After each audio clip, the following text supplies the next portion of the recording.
ഞാൻ world cup base ചെയ്തൊരു painting ചെയ്തിട്ടുണ്ടായിരുന്നു. എന്നിട്ട് ഞാൻ അതിൻ്റെ കമൻറ്റ് ബോക്സിൽ പറഞ്ഞിട്ടുണ്ടായിരുന്നു നിങ്ങളുടെ ഫേവറേറ്റ് പ്ലെയറിനെ കമൻറ്റ് ബോക്സിൽ പറയാൻ. കുറച്ച് കഴിഞ്ഞ് ഞാൻ നോക്കിയപ്പം സത്യം പറഞ്ഞാൽ ഞാൻ ഞെട്ടിപ്പോയി. എൻ്റെ കമൻറ്റ് ബോക്സ് ഫുള്ള് റൊണാൾഡോ തൂക്കി, ഫുള്ള് റെഡ് മയം. മെസ്സിയും ഒട്ടും പിറകിലല്ല, തൊട്ട് പിന്നാലെ തന്നെ ഉണ്ട്. പക്ഷേ കൂടുതലും റൊണാൾഡോ ഫാൻസ് തന്നെ. അപ്പോൾ ആസ് എ മെസ്സി ഫാൻ നമുക്കിന്ന് റൊണാൾഡോയെ വരയ്ക്കാം. ഞാനൊരു മെസ്സി ഫാൻ ആണെങ്കിലും എനിക്ക് റൊണാൾഡോയെ ഇഷ്ടക്കുറവൊന്നുമില്ല കേട്ടോ. എനിക്ക് റൊണാൾഡോയെ ഇഷ്ടമാണ്. പിന്നെ ഒരു പൊടിക്ക് ഇഷ്ടം കൂടുതൽ മെസ്സി, അത്രേ ഉള്ളൂ. റൊണാൾഡോയെക്കുറിച്ച് പറയുകയാണെങ്കിൽ എനിക്കറിയാം ഇത് റൊണാൾഡോയുടെ ലാസ്റ്റത്തെ കളിയായിരുന്നു. പക്ഷേ സാരമില്ല, കുറേ ഹാർഡ് വർക്ക് ചെയ്തും ഫെയിലിയർ ഓവർകം ചെയ്തും ഓരോ തവണയും കൂടുതൽ പവർഫുള്ളായിട്ട് വരുന്ന ഒരാളാണ് റൊണാൾഡോ.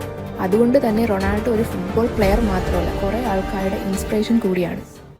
ഓക്കെ, അപ്പോൾ പെയിൻറ്റിങ്ങിനെ കുറിച്ച് പറയാനാണെങ്കിൽ ഇവിടെ ഞാൻ വാട്ടർ കളേഴ്സ് യൂസ് ചെയ്തിട്ടുണ്ട്. പിന്നെ മെയിനായിട്ട് യൂസ് ചെയ്തിരിക്കുന്നത് ഗോഷ പെയിൻറ്റ്സ് ആണ്. ഫസ്റ്റ് ഞാൻ വാട്ടർ കളർ വെച്ചൊരു ബേസ് കൊടുത്തിട്ടുണ്ടായിരുന്നു, സ്കിൻ കളർ വാട്ടർ കളർ. എന്നിട്ട് അതിൻ്റെ മുകളിൽ കൂടെയാണ് ഞാൻ ഗോഷ പെയിൻറ്റ് യൂസ് ചെയ്തത്, അതും സെയിം കളർ. പിന്നെ ഫസ്റ്റ് വാട്ടർ കളേഴ്സ് കൊടുത്ത് എന്തിനാന്ന് ചോദിച്ചാൽ എനിക്കറിയത്തില്ല. പിന്നെ എല്ലാ ഡീറ്റെയിലിങ്സും ബാക്കി ഹെയറും എല്ലാം ചെയ്തത് ഗോഷ യൂസ് ചെയ്തിട്ട് തന്നെയാണ്. ലാസ്റ്റ് ഐസും കൂടെ ചെയ്ത് കഴിഞ്ഞപ്പോഴാണ് ആ പിക്ചറിനൊരു ലൈഫ് വന്നത്.